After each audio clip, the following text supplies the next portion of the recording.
Hi friends, இன்றைக்கி நம்ம வீடியோவில் பாவக்காய் குழம்பு கசப்பே இல்லாமல் எப்படி செய்கிறதுன்னு பார்க்கலாம். சட்டியை சூடுபடுத்திட்டு அதில் எண்ணெய் சேர்த்துக்கோங்க.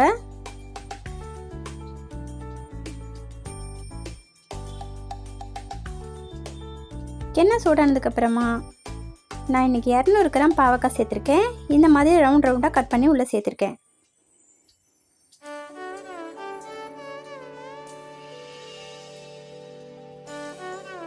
கூடவே 1/4 டீஸ்பூன் மஞ்சள்தூள் சேர்த்துக்கலாம்.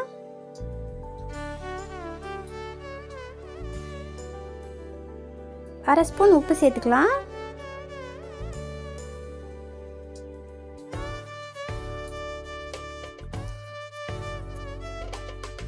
நல்லா வதக்கிக்கலாம்.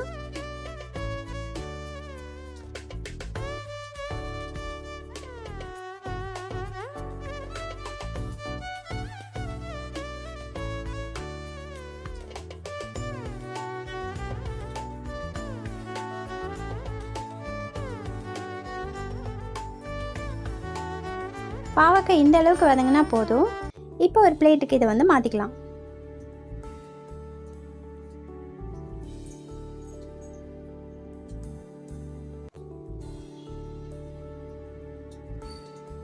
அதே சட்டியில் 2 ஸ்பூன் ஆயில் சேர்த்துக்கலாம். 1 ஸ்பூன் கடுகு சேர்த்துக்கலாம். அரை ஸ்பூன் வெந்தயம் சேர்த்துக்கலாம். 10 போல் பூண்டு சேர்த்துட்டு நல்லா வதக்கிக்கலாம். ஒரு பெரிய வெங்காயத்தை கட் பண்ணி சேர்த்துக்கலாம். கூடவே 10 போல் சின்ன வெங்காயம் சேர்த்துக்கலாம். சேர்த்துட்டு நல்லா வதக்கிக்கலாம். வெங்காயம் இந்த அளவுக்கு வதங்கினதுக்கப்புறமா 1 ஸ்பூன் காஷ்மீரி மிளகாய்த்தூள்,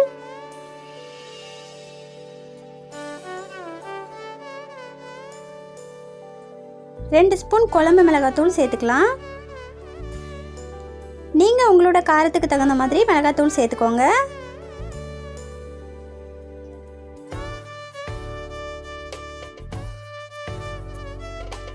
ஒரு 2 நிமிஷம் கலந்து விட்டுக்கலாம். 2 பெரிய தக்காளியை இந்த மாதிரி அரைச்சி சேர்த்துக்கலாம்.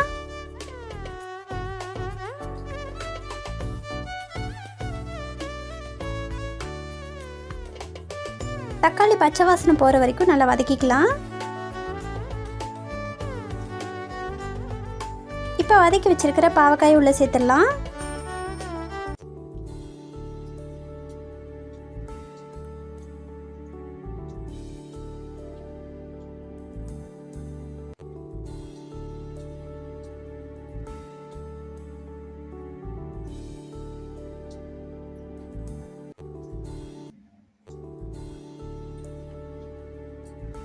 தேவையான அளவு உப்பு சேர்த்துக்கலாம்.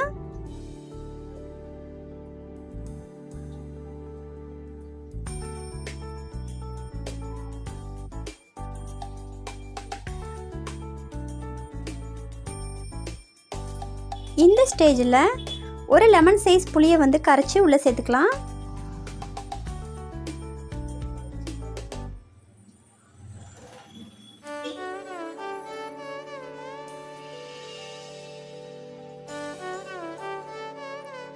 கூடவே தேவையான அளவு தண்ணி சேர்த்துக்கலாம்.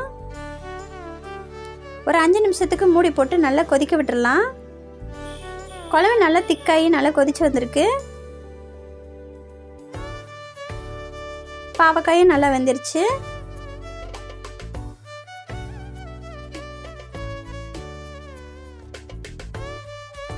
இந்த ஸ்டேஜில் கொஞ்சமாக வெல்லம் சேர்த்துக்கலாம். உங்களுக்கு வெல்லம் சேர்க்க பிடிக்காது அப்படின்னா ஸ்கிப் பண்ணிக்கோங்க.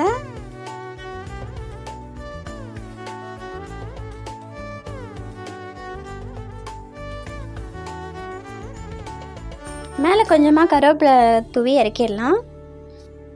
கசப்பே இல்லாத நம்ம பாவக்காய் குழம்பு ரெடி ஆயிடுச்சு. நீங்களும் உங்கள் வீட்டில் இதே அளவுகளோடு செஞ்சு பார்த்துட்டு எப்படி இருந்துச்சுன்னு கமெண்டில் சொல்லுங்கள்.